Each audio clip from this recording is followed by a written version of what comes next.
welcome to KD Tech. On the channel today we are taking this old Packard Bell iMedia that I've bought today from the local market and we're going to give it a modern twist. Join me right now to find out how we do it.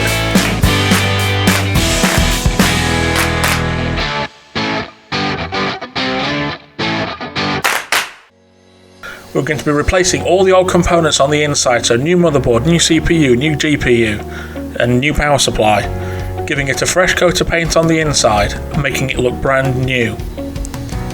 We're going to be using an i5 4th gen CPU with 4 cores and which is plenty of power for a small computer of this nature. Using a modern GTX 670 GPU, again hardware easily attainable by online shopping.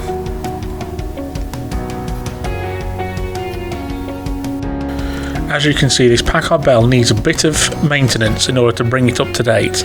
All we're going to do for the outside is wipe it down, decontaminate it, clean it up, and leave it exactly how it is on the outside. However, the inside is where the modern twist is going to come in. Well, as you can see, inside this old Packard Bell is not exactly the most sterile of environments. The first thing I'm going to be doing is ripping all the hardware out and giving it a damn good clean. The only components I will be keeping from this PC are the optical drives and the floppy disk, purely and simply for aesthetic reasons, and they won't even be connected. First job on the list, let's give this PC case a damn good hoover. I will fast forward through this, it is a bit tedious.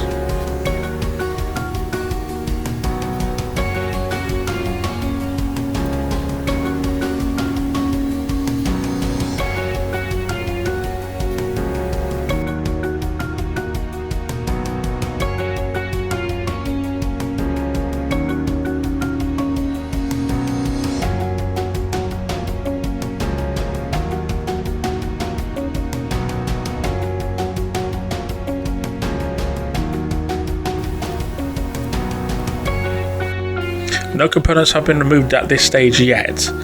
That's so I can maximise the cleaning effort needed. Because oh my, it is filthy.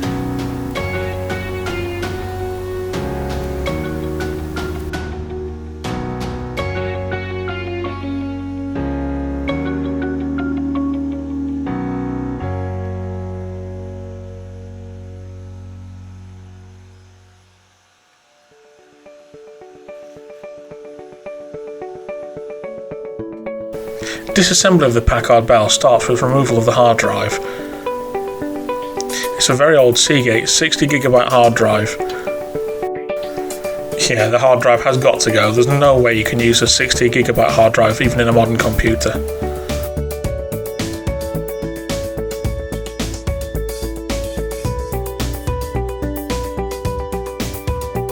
Now all I'm doing now is loosening off the 2 screws that hold the rear panel on, as I'll be removing that later.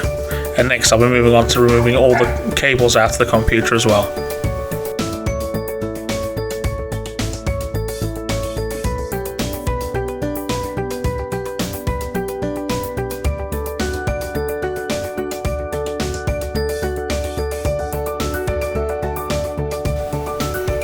I'll start off by removing the IDE ribbon cable from both the optical drives and the floppy disk drive.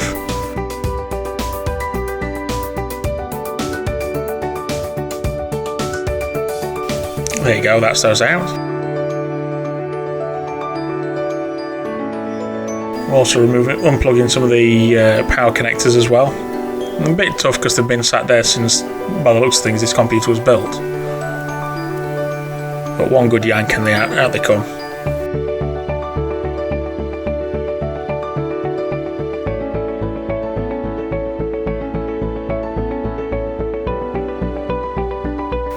Once all power cords and cables are disconnected from the motherboard and the optical drives, I then proceed on to removing the power supply. As the CIT1 that's installed will be replaced by a Corsair VS450. A cheap budget PC power supply that I found on Facebook Marketplace for £50. Not too bad a price if you ask me.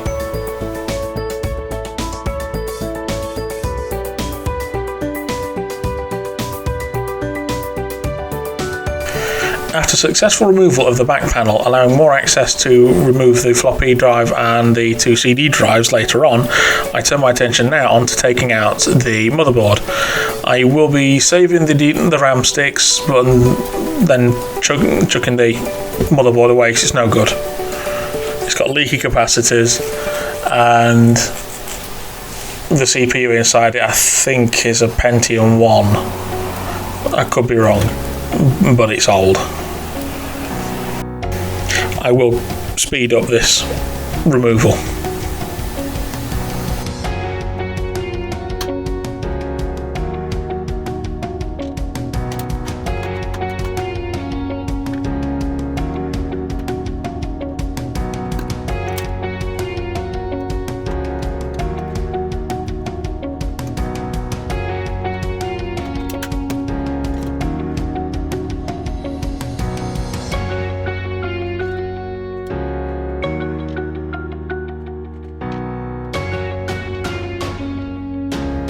I now finally turn my attention to the 2 CD drives and the final floppy drive.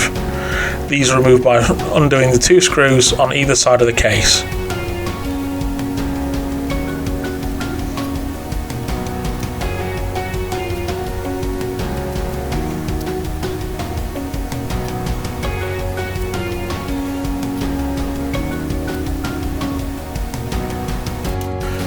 Once the 2 optical drives are out and the floppy drives out, I will then turn my attention to taking off the front panel of the tower. Just to give myself, a bit more room. And also to allow me to clean up the front panel by sticking it in the dishwasher. A bit unconventional, but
the last step in this teardown is the removal of the front USBs and then finally the top panel of the tower.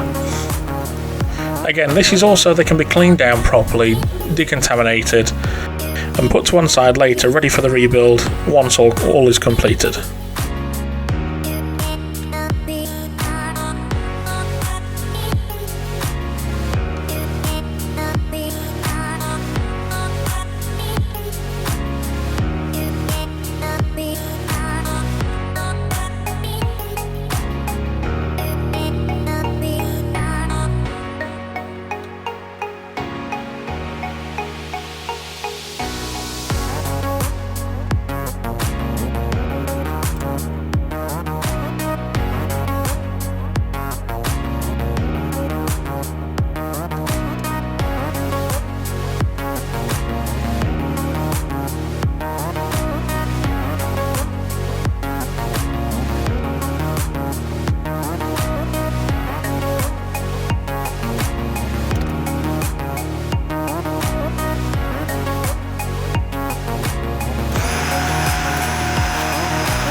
Now that all the components from this computer are now taken out of the frame, we now find we need to vacuum again, as there is still more dust that we couldn't get before.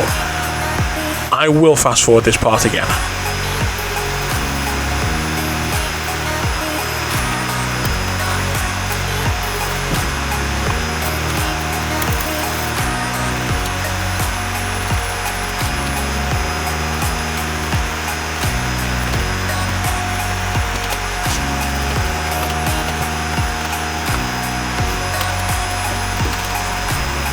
Now, after the final cleanup of the case is complete, I've roughed down all the outside edges, all the inside edges, and I'm now going to give the inside of the case a new coat of matte black paint.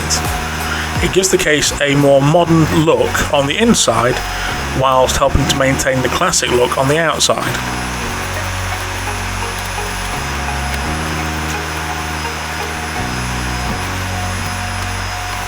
Just to note, this is being done outside in a well ventilated area. Please, if you are planning on spray painting yourself, think of the environment around you and make sure you've got proper ventilation, or at least wearing a good mask.